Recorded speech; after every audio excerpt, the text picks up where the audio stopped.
How are Okay. you, Wulwyn? I'm good. I'm good. I'm good, Tracy. How are you doing? I'm Hmm. well. I'm ready to talk about some stuff. I can see because when I turned this when you got on here, you're something like I mean, it wasn't a scowl. You just had that in the zone look Yeah. where you're ready to score 50 points and you don't care who's in your way or you just I said, hold up, what's going on? But anyway, Vinay, hey, Hey, my Vinay, man. what's up, my man? I was gonna track you down, man. I was gonna track you down. Yeah, but Tracy, how are you? How are you? I'm well. I actually like the word you used off air was intentional. You're like, Mhm. Tracy, you're looking intentional today. Yeah, yeah. And I'm like, yeah, I'm feeling intentional. I mean, it's funny this last week, there's this interesting balance of two energies. One is the fun and joy and enjoying ourselves and just being out there and doing what makes us feel good. And the Hmm. other is that accountability piece, right? Am I doing it in a way that's in alignment with why I'm here? Gotcha. Right. And I think those two have been really converging for me. And where I've seen myself kind of not in that space that, again, I could say, wow, we're having a good time because it looks like that on the Hmm. surface, but there's something in me that doesn't feel aligned. So then it's like, is it really joy for me? Or is it just the joy I'm telling myself, oh yeah, it's all good. We'll just let it go. We'll let it flow. But something's off. Gotcha. So and where it's kind of irked me and others too, because that's always my flag is when there's a gap and there's something that's bothering me or whatever. It's just Hmm. like, if I don't address it, it'll just be a bother, which I don't want it to be a bother. Gotcha. But if I address it, it usually gives me the information that I'm really looking for, right? So it's that nudge that's like, hey, you got to look at this. And one of the things, and I think we've talked about this before, but I was on a Zoom call with a colleague of mine who I haven't seen in a while, so we were catching up. We started talking about ghosting. Uh-huh. She's like, because she just started a new business right at the beginning of quarantine.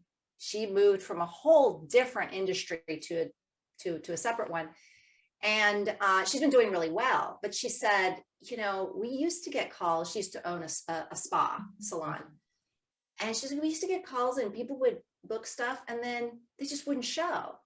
And she says, you start to see this more and more and more in this whole thing where, people don't call back, or you message them and they don't message back. And I realized, one of the things that it's irreverent, it's disrespectful. We're all busy. We all, but it also shows a certain level of disconnect within ourselves. Like, why Correct. can't we be upfront if maybe, let's say, we don't want to engage? Well, why can't we be upfront with that? Why do we have to? And we don't have to do it confrontationally, True. but I think it's all about that communication. Mm. You send something to someone and they don't even acknowledge they've received it. I'm sorry, I'm busy. Well, we're all busy. Yeah. No excuses. I'm not going to use that as an excuse either. Yeah. If I get busy, I have a client who does the coolest thing.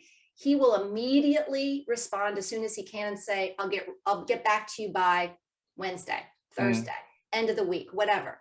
He immediately responds, right? Acknowledges Uh-huh. the connection, just knows he doesn't have time to get to the full answer then. Wow. That's a great practice I think we all get into, Wow. because it's a deeper thing. I was listening to someone today say, she said, how you build self-respect, how you build a better relationship with yourself is by doing for yourself, right? So she says, when you wake up in the morning, what's the first thing you do? Do you take a drink of water or do you look on your phone? First thing you do you get immediately pulled into other people's needs, or do you refuel yourself and give yourself what you need in order to serve at Yep. your best? Right? That's a concentration on telling ourselves that we matter. When people say I don't have self-love, it's because we totally disregard our own basic needs most of the time. Mm. mm, And so mm, when we're not acknowledging mm. others, I guarantee that person who doesn't take the time to respond, is also not acknowledging their own needs. They're not responding to their own inner, I don't know, maybe not so subtle, signals that they need to start putting them. I don't say put themselves first. When we say that, it's put yourself first so that you can actually serve others the way you're meant to. Mm-hmm. But I think that's where it's coming from, and I think that's why I'm irked. Yeah. It's not that. I mean, yes, I feel it's disrespectful, but I think it's because I'm so upset that people are disrespecting themselves so much. Mm, I mm. feel the gap there. I feel the impact. Visionaries feel the impact of things. We look into the world and we try to create things that are better because we realize that when things aren't working as well as they could, it has an impact. Right. And I think it's that impact that we understand. Gotcha. Right. Gotcha. So, Gotcha. yeah. So Dr. Holly Speaks is here. Hey, She made it. hey, Thank you, Dr. Holly. Holly, good to see you. Good to see you. And Venus said, 2 snaps in the Z formation. Bam, bam, bam. There you go. I'm up in this thing. Wait, who was that? That was Vinay? Yeah. Oh, wow. He's showing his inner Beyonce. I know. So, Dr. Holly, you say finally, hey, we appreciate you taking your time. We thank you for honoring us to be here. Truly, truly. Vinay and all others, I see there are more people on, but they're hiding behind the keyboards. Hey, comment, makes it lively, makes us really know you're there. Let's not be the silent listeners, right? We want interaction. But as you were talking earlier just now, Traci, I the only thing I can reply with is we have to be graceful in terms of, I heard you say that, it hurts to see someone not loving themselves, right? To not putting themselves first. And I know you know this, but I'm just going to say it. It's for all of us and for listeners, people who will listen now and hit hashtag replay. Uh, when we all have been there in our growth process, and I would liken this to, I always go to the Bible, to someone who doesn't know Christ yet, and you know Christ. But then in the process, when you interact with that person at that instance, you point a finger at them going, you did that, you did it. Whereas when I was at the point of that person, reverse, go back in time, and someone met me, if they had pointed down at me, I would have stayed, I could have stayed, I would have experienced the hurt and pain of, gosh, aren't you guys supposed to be the ones who's love? And you're pointing down at me. So when I've learned, I have a friend, Felita, who always puts me in the right frame of mind, not only with that, but with anything across the board, where I would go and engage and go, man, I can't stand it. She said, wow, look at you. Weren't you there before? And I go, ooh, so true. And what it has done for me is, as I engage with people at that spectrum, at that dot in their spectrum, I don't create their life story and make a decision on who they are, especially when they're making a mistake, especially when they aren't mature, because believe it or not, there is another person we are engaging with they've already passed our point where we are. And they're looking at us going, there goes Wulwyn making that mistake. And how beautiful it is. And that's what I know you do with your programs, is you are able to understand that and say, hey, focus. It's what I do. Focus. You don't create Be graceful to yourself, reverence yourself. I know you see where the vision is. I know you know where you're going, but you haven't reached there yet. And when you make these mistakes, it's okay. It's okay. Be graceful to yourself and allow yourself to make those mistakes, learn from those mistakes, and go on. So I gotta stop. A comment just popped in, and I know you got something to say. So Holly, Doc says, "Hey, Roy, Dickhan, is that Dickhan? Dickin. Yeah, Roy made it. Yay, Roy. Roy, hey, good to see you, man. Good to see you. But Holly says, Dr. Holly says, my mom used to say, you attract more flies with honey than you do with vinegar. In other words, use positivity rather than negativity when dealing with others. Ah, thank you, thank you, thank you. Well, so I really would like to say something at this point, because I think there's a further refinement. You know, when we're talking about, I also don't want to disacknowledge our emotional feelings about things, because those will come through. That's what I'm talking about. When I get irked, it doesn't mean I'm going out there being irkish with people. Correct. It means for me, I use that as a flag. Okay, something's going on with me. This is all internal, right? And giving grace is that external approach to what we create, what we decide upon internally, right? So we come to this, you know, we do the inner work to connect the dots, so to speak. What's irking me? What is this about? Where does this align with my message? What's important for me? My piece of the puzzle, right? I'm here to convey and invite people to what comes up in my piece of the puzzle, right? And when I focus on that, like, then the next question is, okay, how do I want to do that? And that's the engagement with the outside world. That's the giving the grace. That's the remembering. That's the knowing we still have so far to go. You know, and I'm always mirroring and remembering that, you know, even if it's something in somebody else that I'm kind of like, ooh, it's like, where do I have that going on in me too? That if I look under that rock, I'll be like, ooh, there it is. That person is mirroring that for me to see within me. But I think what I'm talking about is further refinement, right? Not always giving ourselves, because I think there's a difference between grace and a pass. There's the difference between grace and not holding people accountable.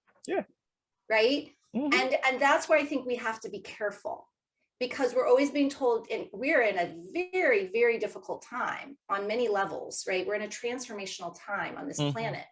And so grace is more important than ever, you know, being compassionate. I know Vinay, you know, loves empathy, right? The talking about empathy, all of that is incredibly important. And not instead of, but it's also important to be equally discerning with what we're feeling within. And if something is irkish, we address that. We don't just stick it back under the rug and go, oh, I'm going to give that person grace and let that slide. We address it in whatever way we address it. We may address it by saying, that's just not someone I want to be around right now. That's addressing it. We don't have to tell the other person anything. We may address it by saying, what you just said to me affected me this way. And I'm not trying to make you feel bad or make you feel guilty. I'm simply communicating that because you matter to me, right? That might be addressing it. I mean, there's a million different ways we can address something, but it's when, one of the things I always say, frustration comes from something not communicated. And it could be something we're not communicating with ourselves, right? But that's the piece that sometimes grace, people's definition of grace is just letting it go. And I think that that's where we've got to this place of ghosting and just not engage. And then it builds up to resentment, right? And further than that, hatred. And then, you know, I mean, and the insecurities that we're all feeling right now on some level. We're all feeling insecure on some level at this point. I agree. Those insecurities then can couple themselves with behavior that then has a real impact across the board. I'll give you an example. So this last week, my daughter has become a good friend with another little girl in their class. They just graduated from 8th grade. So they're all kind of like, feeling a little sad, you know, because they were a close group. They'd been together since kindergarten, and now they're all going off kind of in different directions. And so she has been wanting to get together with this little girl, and this other girl's been trying to work it out with her family and everything. my daughter came home, got off the bus, came home from school the other day, and she said, Mom, is your Facebook page still Traci Waldman Phillips? I said, yeah, why? And she says, well, so my friend's mom wants to, and this was the language, and I thought, okay, well, maybe she's joking around or whatever. She wants to stalk you on Facebook and get a feel for you before she calls you. And, you know, I kind of was like, I mean, my interpretation is, who does that? You know, what's wrong with picking up the phone and saying, hi, I understand our friends, our girls are friends, you know, wanting to talk to you a little bit, get to know you. But I guess that's some people's way of learning, you know. Research. And so, okay, I will refrain, I will give grace. But then the next day, and this is all through her daughter that she's saying these things. And the next day, my daughter says, well, so she stalked you on Facebook, and she's determined that you seem to be nice. And I won't say what she said, but it was a very labeling thing. She took a look, I guess, on what I had on Facebook and labeled me, and the different labels were around political labels.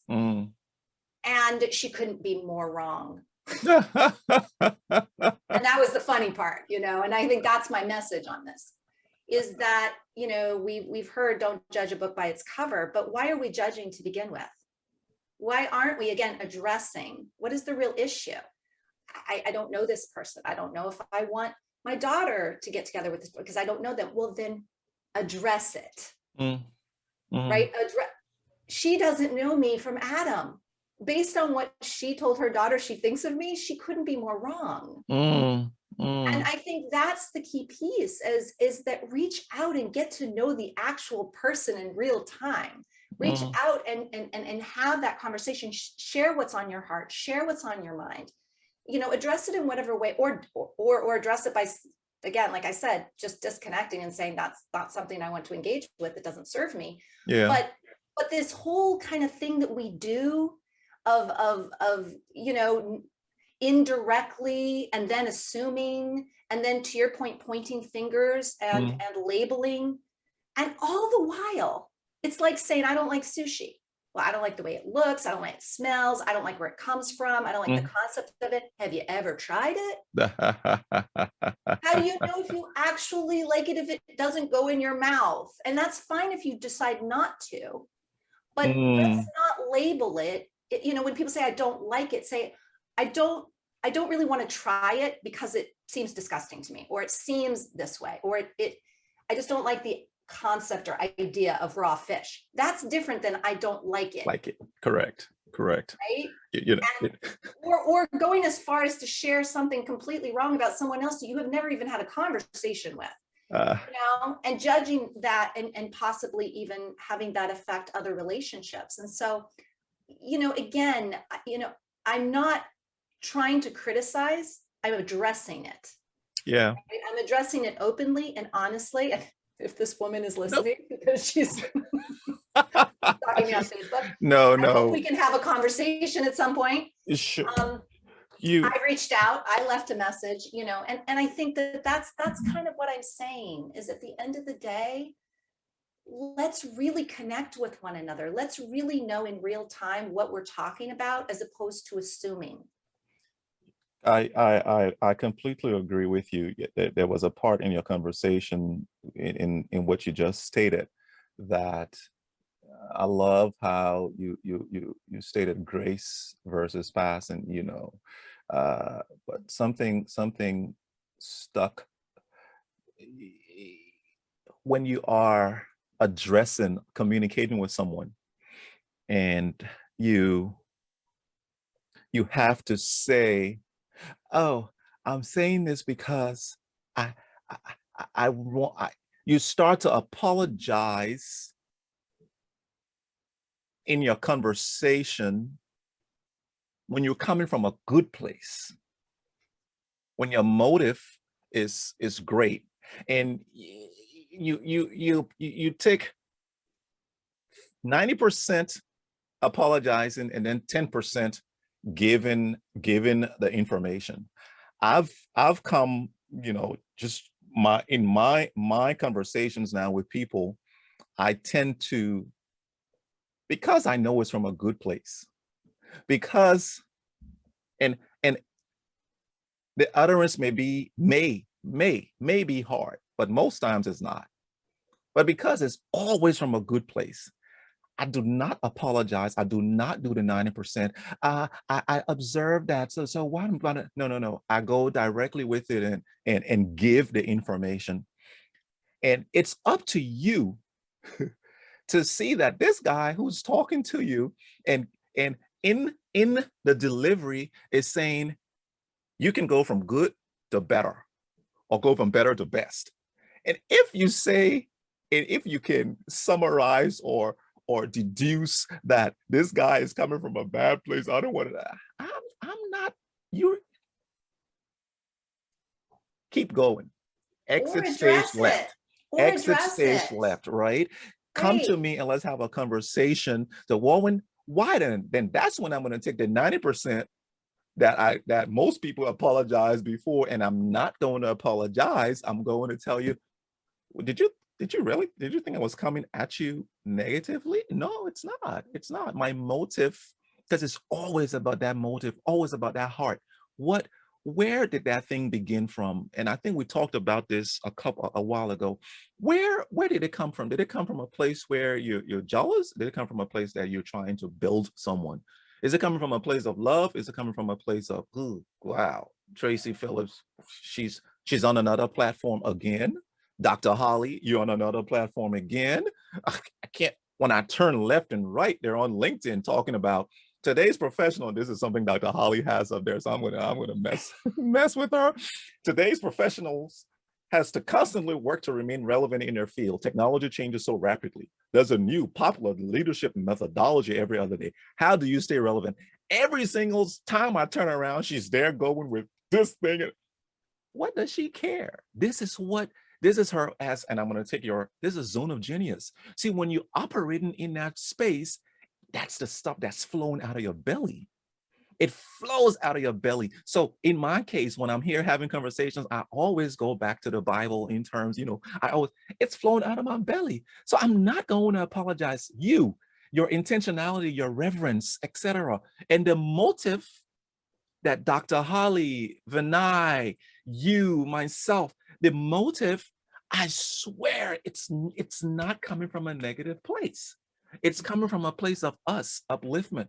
Let's get this together. Let's go. Let's build this thing together. Let's build this life so that wherever I connect with Roy, I connect with Michelle, I connect with you. It's never about pushing you down, crabs in a bucket, but it's about, hey, let's go up.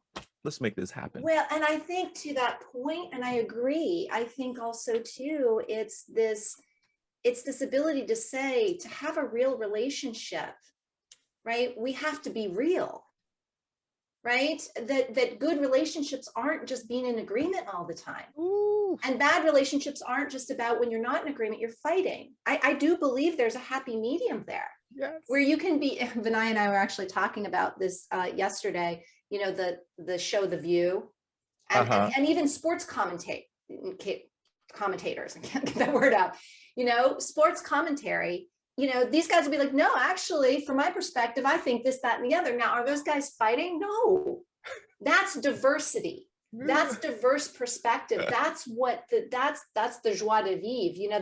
That's what brings an even better understanding of the reality forward. It's when you get, I love The View too. You get those women and they're very bold and they've got their opinions and they're not fighting. No, they're not. Right? They're communicating. They're bringing together different perspectives. They're giving us that rich, textured, opportunity to look at one topic or issue from a variety of different perspectives. Again, and when we include those, which is inclusion, diversity is allowing for the diversity of perspectives. Inclusion is keeping a open spot at the table for all these different perspectives, right? So it's not to say, to your point, crabs in a bucket, shoving down certain perspectives because they're uncomfortable and only allowing others because you agree with them. Yeah. That's not diversity, and that's certainly not inclusion, right? So I think that there's these hot topics we keep talking about and say we're hungry and craving them.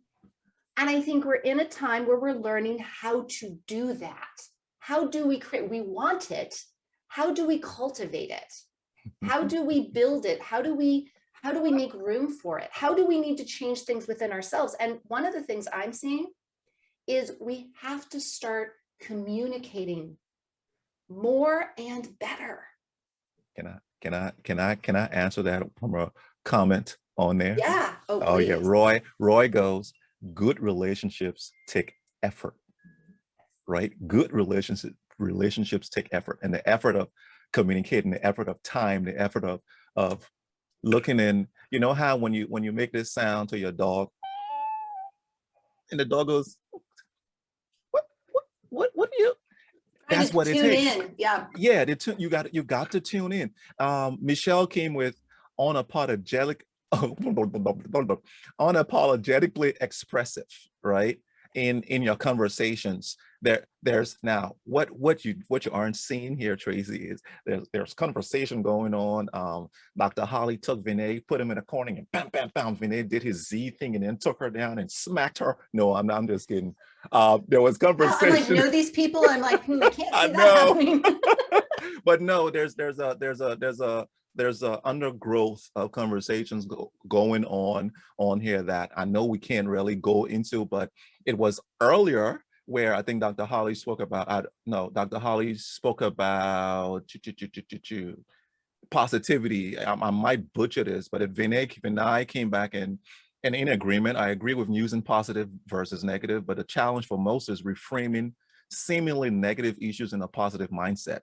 Reframing is where people get stuck. Holly goes, yeah, agreed, Vinay. I don't think people are fundamentally against being positive, but life is not and never will be all happiness. The trick is reframing and inviting people to see it from your viewpoint to create that joint alignment and vision.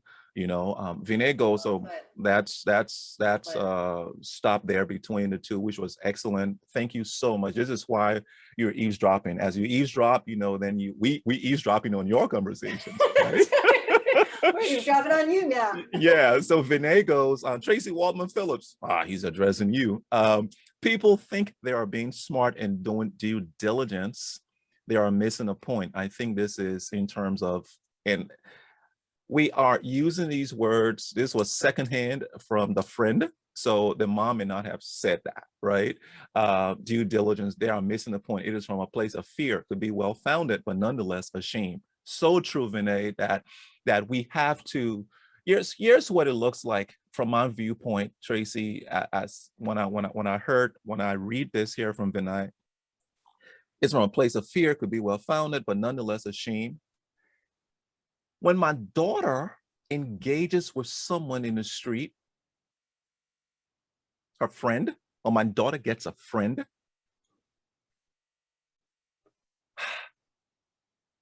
I hope and pray, I have trained my daughter to the values we have in this home, and that she is coupling with the similar core values out there.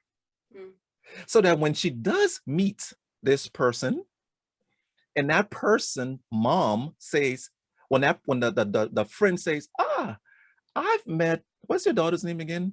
My daughter's name? Yeah. Madison. Madison. I met Madison, and the mom says, wow, I would like to meet Madison's mom also.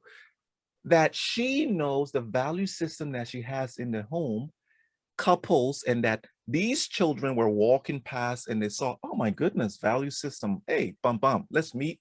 That I can now go and say, I want to meet this Traci Waldman because I see the daughter she has. My daughter, they have connected. So the shame is in 2021 that with the complexities of everything that's occurring, politics, just religion, etc., that we can't, based on what we have married, what our kids have married, being with us and they mirror and somebody is attracted to it, that I can come up and just come up to you and say, hey, Traci, Madison and Wulwyn were talking and I just want us to talk. I mean, it is a shame somewhat, but again, she's safeguarding herself She's because and I it's don't, yeah, in 2021. And I'm just revisiting this because of what, Vinay, just going back over, and I'm going to throw this back to you, Vinay. Vinay is kind of talkative today. Man, wow, this guy I love talks. it. I I know, love it. Well, I'm just messing with you, Vinay. Talk Vinay, about Vinay has a lot of really great things to say too, and I really appreciate both everybody being on. So I don't want to just single one yes. person out. But I think one of the things again, our conversations, from my perspective, it's always about going deeper. Mm-hmm. Like we've hit a certain level. How can we take that even more to the core? Right? How can we Correct. peel away even another layer and see if we can do that even better? And so, again, I'm not disregarding how well we're doing things or how we're doing things at all. But I Mm-hmm. think the other piece that I heard, and I just want to address it, is that not everybody always comes together because they've been taught to look for, the same values. True. Sometimes we come together with the exact opposite person because we need that lesson. True. True. Right. So, True. and I've seen this with my daughter a lot. She is an absolute, I think she came as a speaker for diversity. Mm. My daughter, since she was a little child, has always had an aversion to labels. Mm. I think I told this story here before where it was fourth grade. She came home off the bus and she says, Mom, are Black people the people with darker skin? Fourth grade. Mm.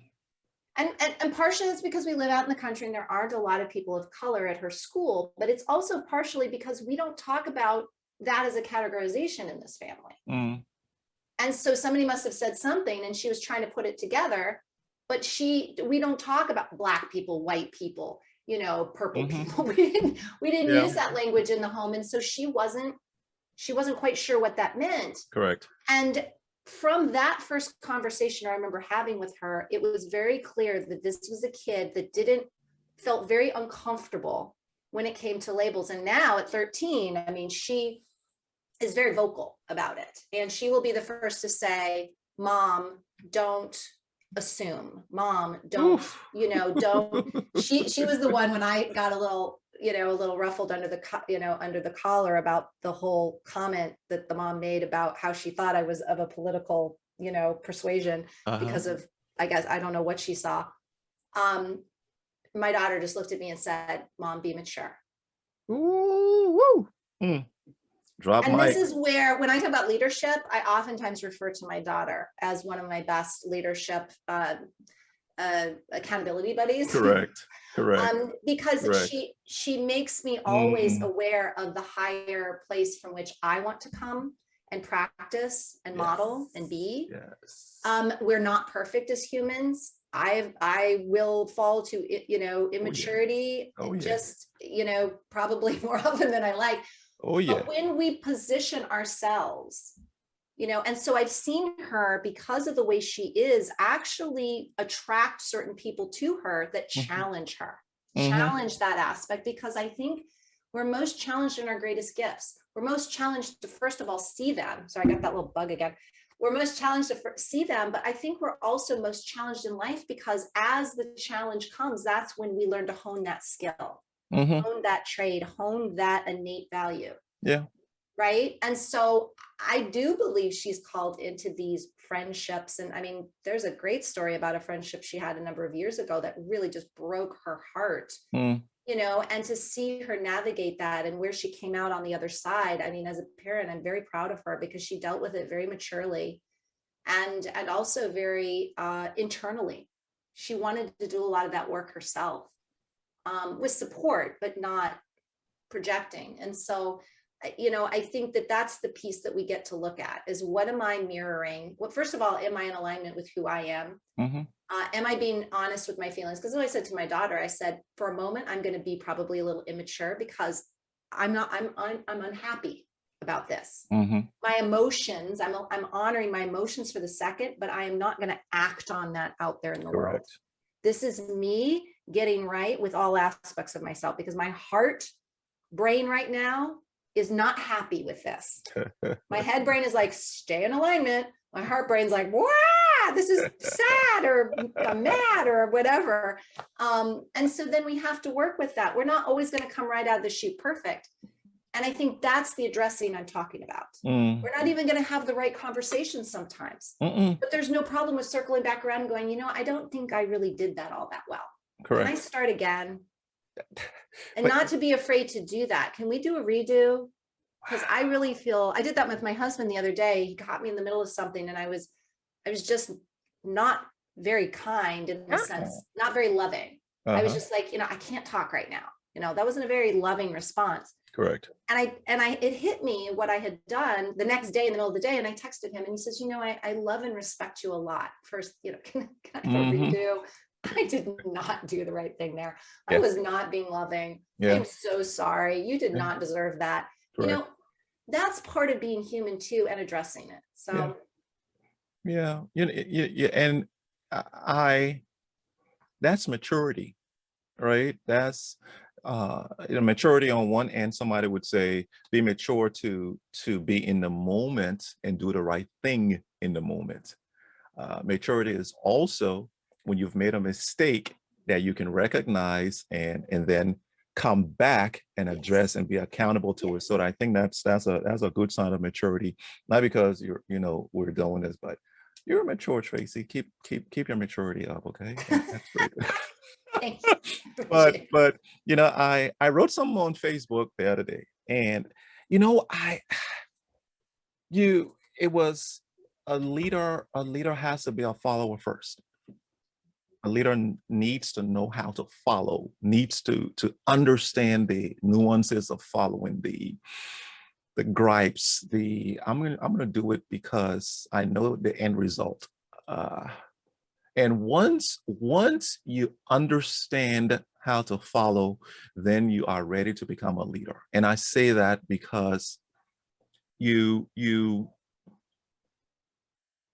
see in your home what you just modeled with your husband. I love to model it in front of my kids because I want them to understand that. I want my daughter to understand that as a man in the home, a dad, where in the society it's, dad's running the house or whatever that is, right? I want her to understand that this person you see where they say the head of the home, he makes mistakes. And I want you to know that as you go into this world and meet other leaders and meet people, if someone comes and peacocks in front of you saying, I'm a leader, and they don't model these things, and I'm not saying I model it perfectly because I botch it every single day. And when I botch them, I come and I call the proverbial family meeting and say, well, here's what happened. My thought process during X was this, which was wrong. And I want you to understand that because I made that decision, the issue occurred, blah, blah, blah. So please don't make this mistake. And I turn to my son, this is how it should be done. Daughter, when you're engaging with someone, this is how it should be done. But when you're engaging with someone and they don't do stuff like this, red flag. So the bottom line is, as we are leading, and we call ourselves, or people call you an influencer. You're out there doing things and people are following you. I pray that our process of us, because leaders is also a follower. You're following someone, you have someone who's influencing you, someone who's coaching you. It's important that we pick and we match up with individuals who know how to follow well, the ones who are leading us. Does it make sense, Traci? It does. And, I think about that in terms of following who you say you are, and following our own who are we script, so to speak, is, when people say, oh, I'm a man of faith. or I'm a man of my word, or a woman of faith, a woman of my word. Are you following that? Right. And that goes back to the beginning of this conversation. It's like before we got on, I came all like, we got to be on there on time, and we had that little conversation about, people are showing up and expecting us to get started at 1. And I want to be people of our word, because after a while, I shared with Wulwyn, for those of you who are listening, that there's a couple of people who are like, yeah, I've come a couple of times, you guys didn't start on time, and so I didn't stay. And I'm like, I so appreciate that bold feedback, because that's an accountability. I want that. Yeah, I need that. I always say, if I'm working with a coach, or if I have people close to me, they're the ones that can boldly turn to me and go, not really what I'm seeing. Let me tell you, if you want my feedback, I'm gonna tell you straight from the hip. Yes. I love those kinds of people. I need those kinds of people in my life. If you try to sugarcoat it and tippy toe around me, I'm gonna know it, and I'm gonna call you on it. But that's the piece that I think is so vitally important, is that we're looking in first. And I also saw you referenced Holly's post today on LinkedIn, which I think is great. Yep. My response was, I don't look out to seek what I meant to convey and invite people to. I look in. That's where I get because for me, looking in is looking in is looking up. And that's where I get my greatest clarity, things that I follow, right? The things that I'm meant to follow. That's not for everyone. I'm only speaking for myself, but it's what I truly believe. Is what I've noticed with myself. The more I look out and I'm trying to find the answers out here, I get distracted in all the different ways people are presenting things and telling me to do things, and I get lost. And you know why? It's because I'm being disconnected from me. Correct. I'm being disconnected from my heart, from what I'm being called to do, from my puzzle piece place. Right. And so the only way to get connected with that is to look in. It doesn't mean I don't get inspired from what's around me.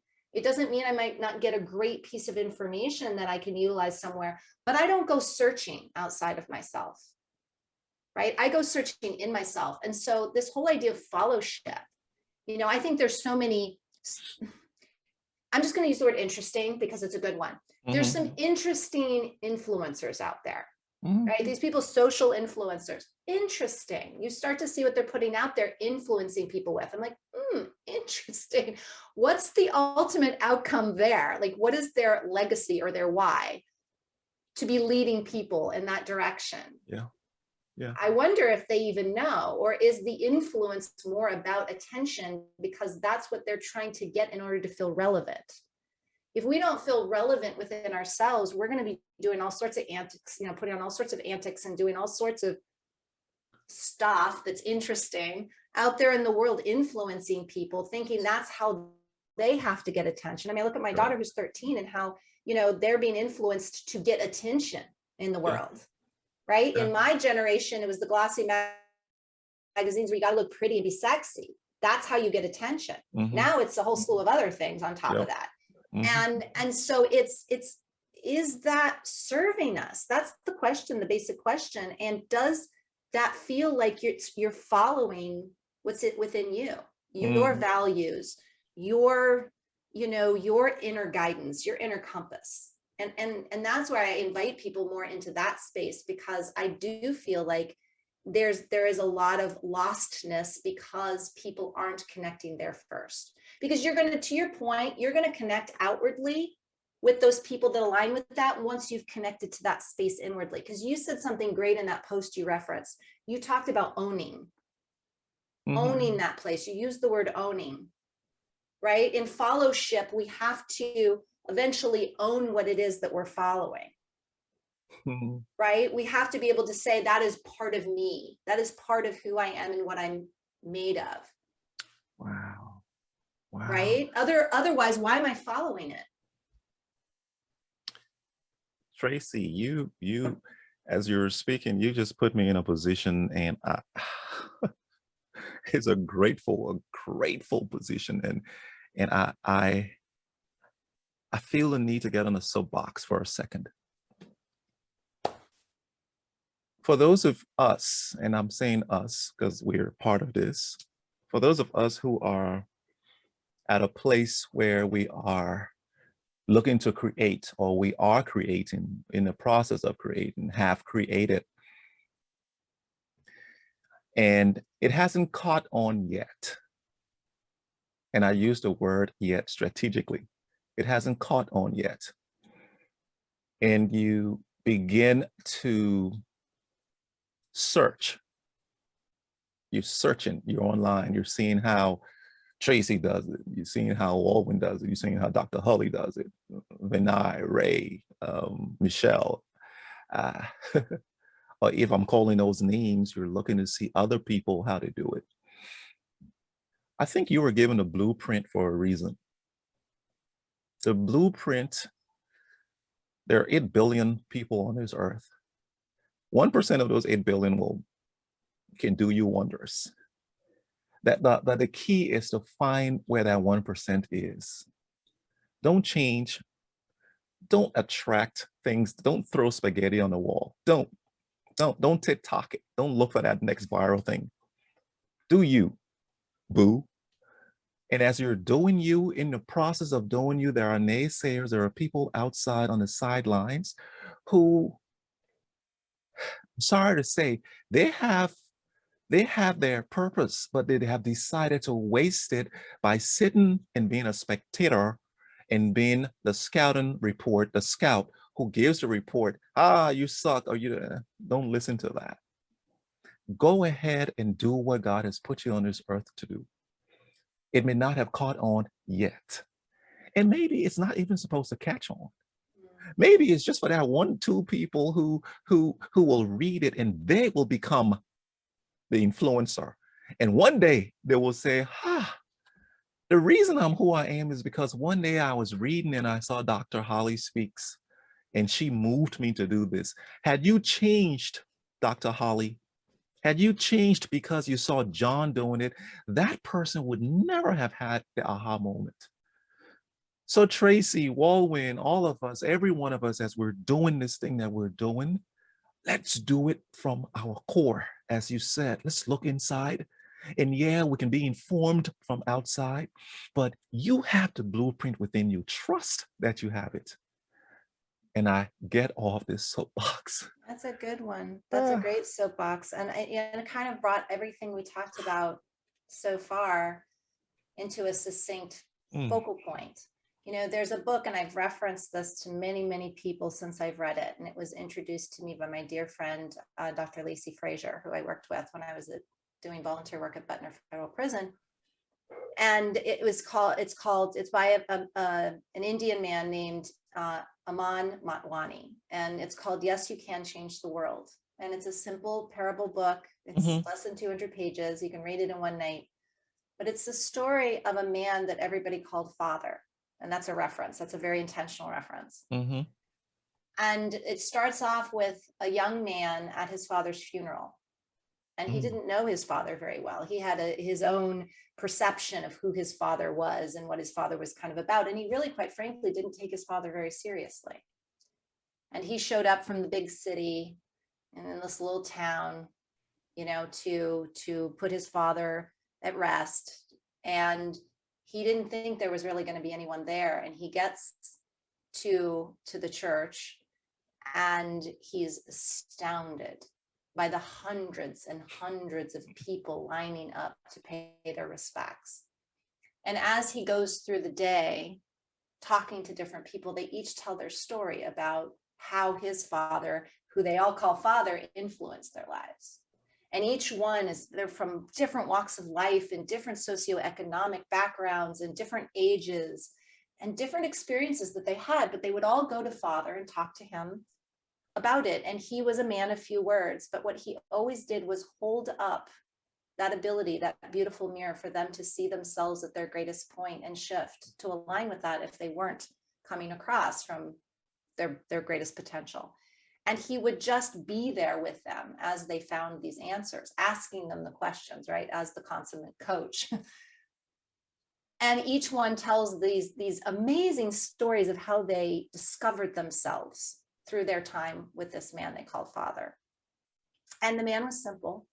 and he lived in a simple home, and he didn't have a name that the world knew. He wasn't a social influencer, but he influenced and impacted hundreds and hundreds of people's lives just by being, as you said, what God made him to be, right? Living from that place that he knew best. He didn't know how to be anything other than who he was. He didn't know how to be anything other than how he was. And that's what he chose to be consistently, no matter who came knocking at his door, no matter what they needed to talk to him about. Wow. He was the same, with each of these people. And the man realized he didn't know his father at all. Hundreds and hundreds of other people knew his father, and he did not, because he chose to view his father through his lens of what he wanted his father to be. He was saddened that his father wasn't someone important and rich and famous, right? Who had made lots of money and was at that social pinnacle that we're all told is important. It is absolutely a must read. Yeah. For anybody who hasn't read, you will cry, you will cry from happiness, you will cry from sadness, you will see yourself in this man, and you will see yourself in the people he impacted. Yeah.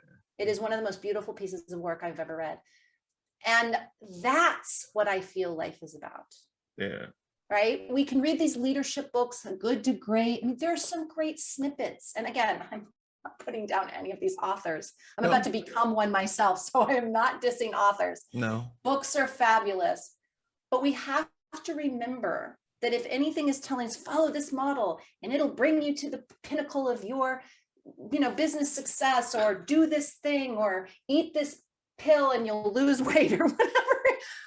We have to stop and say, if somebody feels the need to tell me to do something the way they have come to find it works for them, I want to celebrate that it's worked for them. But let me, if I'm interested in that, let me put and filter that through my own lens, of my own needs, my own core self, and then see if it's something that I feel is right for me. Not just, oh, well, if it worked for them, right? I'm going to make $1 million by following their model. That's why it doesn't work for a lot of people, is because it's not in alignment with those people. It's not because you did something wrong, folks. You spent thousands of dollars on a seminar that promised you would be rich and famous, and it didn't work. It's not because you did anything wrong. It's because that wasn't aligned with who you are and how you're meant to be. And really, you could find it like a needle in a haystack. You could keep trying different things, but I'll tell you a more direct way to find it. Work on what you are telling you. That inner gadgetry that allows us to connect to those places that we have just forgotten that we can connect to. We have all this knowing. We know these things within ourselves. We don't need to have somebody give us another model to apply to our lives. We just need to get quiet and go in and start getting right with ourselves. Okay, I'm going to get off my soapbox now. Traci, what's the name of the book again? Yes, You Can Change the World. Yes, You Can Change the World. And the man is Aman, A-M-A-N, Motwani, M-O-T-A-W-A-N-E, I believe. M-O-T W-A-N-I. I don't think there's an I. I think it's Mott, M-O-T, Wani, W-A-N-E. E. Don't worry, I'm gonna put a thing in there. So all of a sudden, I really felt like people were eavesdropping, because I was after these two soapboxes. It's how we started, is this when we talked our true feelings to each other, right? And then we said, why not? Let's open it up to other people. And when I heard you talk just now, I forgot about the world. I felt we were in a pod. And this is what makes it beautiful. Not because I'm on this show also. I'm not trying to get ratings. We're not. No, we're just doing what feels right to us. I felt encouraged. And I hope that's how you felt out there. I felt encouraged to keep doing me, and not attempt to do others, because I found out that when I attempt to put somebody else's armor on, might be too heavy, might be too tight in certain places, and I can't run and I can't jump. But if I have that bespoke thing that comes on me and it fits me right, and I can go out into the world, and I am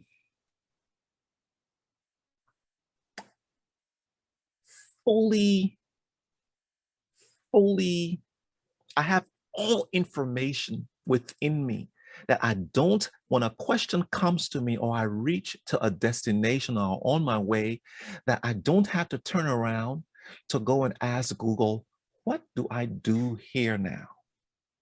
See, that's the difference when you have amassed all this information, getting it from other people, and not putting it through your grinder, as you said, your inner gadgetry, where you go and you tick the nutrients for yourself and say, okay, now I make this framework based on what I've gathered.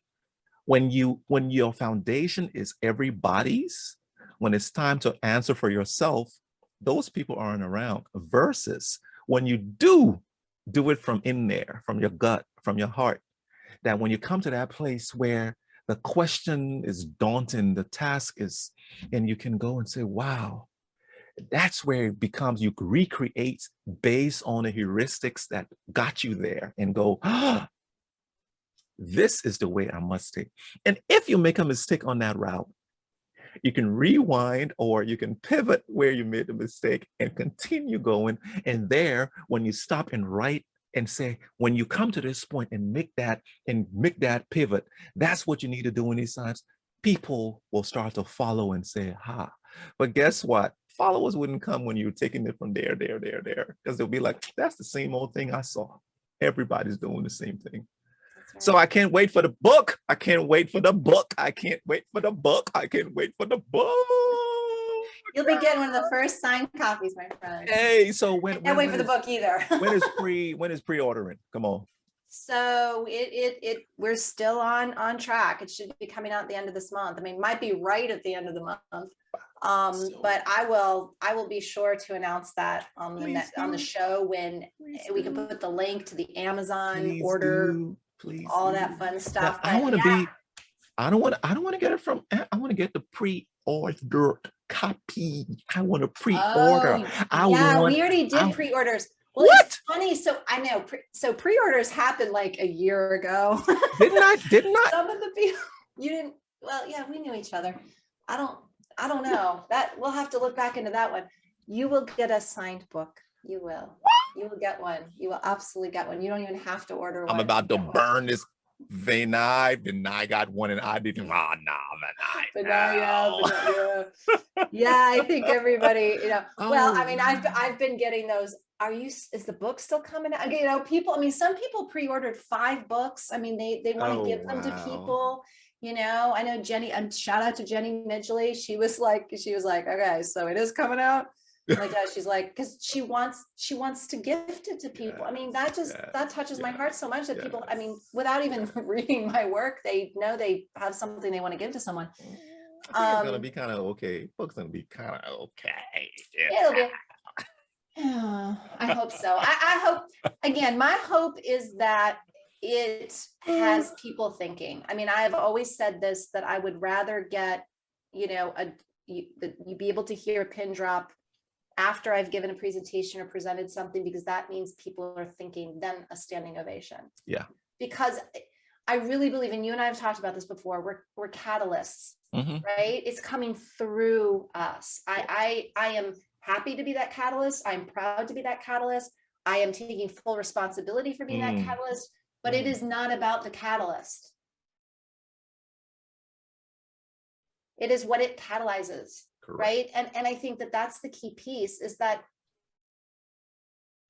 everything that comes through, when I was just telling that story that Aman Matwani wrote, I could feel how fluid my retelling of that story was, because I was in being touched by that story. Yes. I was in the state of what I remember feeling when I read that book the first time. I've read it more than once, you know, the first time. And that's where the storytelling was coming from, not my head and how good of a storyteller I am and how I can have my pauses at just the right time. Like, that's not me. If that's what people are looking for in a speaker or storyteller, don't hire me, because that is not who you're going to get. This pitch perfect person who's practiced their speaking engagement 10,000 times doesn't mean I haven't prepared. I do that.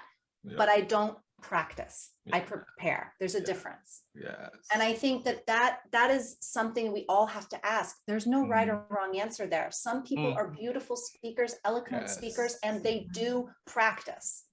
That is not my way. If I tried to do it that way, I would forget what I was talking about. Yep. Hey, Traci. What I've always, so Carl, I gotta end with this. Carl goes, I tried lots of books and seminars to try and discover myself, but it was when I got quiet and started to dig deep, I found my true life. Ooh. Carl, you need to start, like, there needs to be swag with this stuff. Didn't he was the one we named the last eavesdrop off of, and he had some profound thing. It was Color Outside the Lines. Yeah, but the way he put it, Carl, man, if you don't create swag or bumper stickers or something off of your off of your brilliance. Yes. Thank you. But here's what I'm going to end with. What you said, you know, being a catalyst, but it's not about being a catalyst. It's who's catalyzing. What's being catalyzed? What's been catalyzed? What are you doing with it? What are you going to do with this one? What I hope what you do with this one is go back and sit with yourself. That thing that you knew since you were a kid, that's it. That is it. Don't let Oprah fool you. Don't let Will Smith fool you. Don't let Jeff Bezos, I mean, let them influence you, but that thing, that is it. That is what's going to do it. Hey, Traci. Love it. Good seeing you. Oh, always good to see you, my friend. And everybody else who's with us today, thank you so much for being here. Carl, Vinay, Ray, Michelle. Is it Ray or Roy? Roy Dickon? Don't let my eyes fool me. So Holly. Yeah, it's Roy. It's Roy. I'm sorry. Dr. Holly.